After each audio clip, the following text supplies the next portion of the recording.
Assalamualaikum warahmatullahi wabarakatuh. Perkenalkan, nama saya Ugadi Pratama. Saya dari mahasiswa YARSI dan saya di YARSI mengambil jurusan Teknik Informatika. Berdirinya saya di sini nggak lain nggak bukan kan saya ingin mempresentasikan tentang sampah tetap menjadi masalah. Kenapa saya ngambil tema ini? Karena di masa yang sekarang masih banyak masyarakat yang kurang kesadarannya untuk membuang sampah pada tempatnya. Next. Dan di sini saya akan membahas ada 3 topik. Yang pertama ada penyebab, lalu ada dampaknya, dan yang terakhir bagaimana cara mengatasi dalam membuang sampah sembarangan. Next. Ya, penyebab membuang sampah sembarangan. Di sini saya mengambil 3 contohnya. Dan yang pertama itu pola pikir membuang sampah sembarangan dan sudah mendarah daging. Ya. Menurut saya, kenapa saya mengambil contoh penjelasan ini? Karena mungkin kurangnya orang tua, lingkungan keluarga ya, orang tua kurang berperan untuk mengajarkan mungkin anaknya atau saudaranya dengan cara untuk membuang sampah yang benar itu gimana, dan tidak mengajarkan untuk membuang sampah sembarangan. Mungkin di lingkungan keluarga kurang untuk menerapkan itu. Lalu yang kedua, ada membuang sampah ke sungai jadinya lebih praktis. Kenapa saya bilang seperti itu? Karena sekarang kan kalau membuang sampah itu nunggu yang namanya petugas sampah untuk mengambil sampah kita ya di lingkungan kita. Mungkin kalau untuk menunggu itu orang-orang kurang sabar ya, karena kalau kita harus menunggu petugas tukang sampah datang, sampah yang ada di rumah kita akan menimbulkan bau yang tidak sedap di dalam rumah. Maka orang-orang mengambil langkah yang cepat, yaitu dengan cara membuang sampah ke sungai atau ke kali. Ini lebih praktis dan efisien. Jadi dia tidak menunggu petugas sampahnya. Lalu yang penyebab yang ketiga itu adalah hukuman atau denda tidak efektif. Menurut saya ini sangat concern ya, karena orang-orang hanya mengabaikan tentang hukuman dan dendanya, tapi tidak mau menjalankan hukuman atau dendanya. Itu juga tidak dari masyarakatnya, tetapi dari pemerintahnya pun tidak lebih aware lagi dalam hukuman dendanya.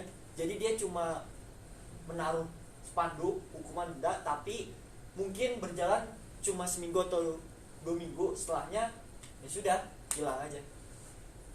Next, dampak dari buang sampah sembarangan itu saya mengambil 3 contoh. Yang pertama, mempermudah penyebaran penyakit. Kenapa? Karena kita bisa lihat di sini ada gambar air yang sudah tercemar, yaitu kita dapat terkena penyakit yang namanya mungkin kutu air yang menyerang kulit kita, atau mungkin kita bisa terkena sakit perut. Lalu berikutnya populasi air. Saya pernah membaca berita penelitian di beberapa negara bahwa Indonesia ini populasi air bersih sangatlah kurang, karena kali atau penampungan air yang kita miliki sudah tercemar banyak oleh sampah-sampah. Lalu yang ketiga itu dampaknya mempengaruhi kehidupan satwa liar yang hidup di air maupun di darat. Yang di air itu dapat mempengaruhi karena banyak hewan-hewan yang ada di air, contohnya ikan mungkin kita bisa contoh ngambil ikan mujair atau ikan lele yang ada di kali atau sungai, itu kan yang kita makan ya. Kalau kali atau airnya kita kena cemar, maka hewan yang kita konsumsi pun adalah ada racunnya. Lalu yang di darat, ketika kita memiliki hewan unggas seperti bebek atau ayam, dia kan kalau kita tidak menyediakan air, mau nggak mau dia mencari tempat yang ada air di sekitar mereka. Dan jika dia meminum air yang sudah tercemar itu tadi, bisa menyebabkan kematian pada hewan tersebut. Next, cara mengatasinya yaitu yang pertama dengan membuat spanduk peringatan. Mungkin membuat spanduk peringatan tidak hanya membuat, tapi harus dikonsenkan kepada masyarakatnya agar tidak menganggap bahwa spanduk itu hanyalah sepele. Lalu yang kedua, kita mendirikan bank sampah. Di bank sampah itu sendiri kita mengumpulkan sampah-sampah yang bisa kita daur ulang. Contohnya ada botol plastik dan plastik itu sendiri. Lalu kita ada daun dan kertas. Next, yang terakhir itu kita cara mengatasinya adalah mengurangi pemakaian kantong plastik atau botol plastik.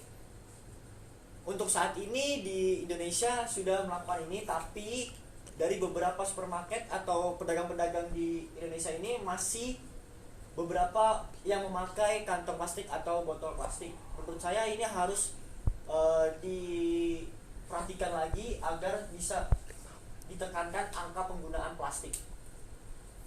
Dan sini saya ingin memberikan contoh Kalisunter yang dekat Wisma Atlet. Ya, di sini dia perhatikan sampahnya banyak sekali. Memang setiap harinya ada petugas PPSU yang membersihkan, tapi bayangkan jikalau setiap harinya seperti ini, pasti tidak untuk kemungkinan jikalau kita musim hujan akan terkena banjir. Nah, yang ini banjir. Banjir ini terjadi di Sulawesi Tenggara Barat, yang ini mengakibatkan selokannya tersumbat karena masyarakat yang kurang aware. Mungkin itu saja yang bisa saya sampaikan. Saya di sini ingin memberikan sebuah wejangan. Kita harus lebih aware dan menerapkan di lingkungan keluarga untuk buang sampah pada tempatnya. Sekian, terima kasih. Wassalamualaikum warahmatullahi wabarakatuh.